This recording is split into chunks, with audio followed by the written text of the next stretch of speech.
You die righteous. When you rise up again, you will rise up righteous. Hallelujah. Amen. But now if your sin is not forgiven, you die guilty. You will arise again guilty.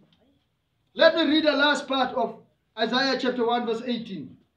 He said, though they are like crimson, they shall be as wool. Hallelujah. It doesn't matter how your sin look like, beloveds.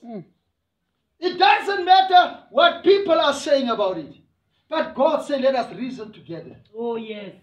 Even if this sin is like crimson, I'm still here. Amen. Beloveds, the mercies of God have no limits. The grace of God have no limits. By the way, when we talk about grace, it's not something that we deserve. It's something that God do out of his own will.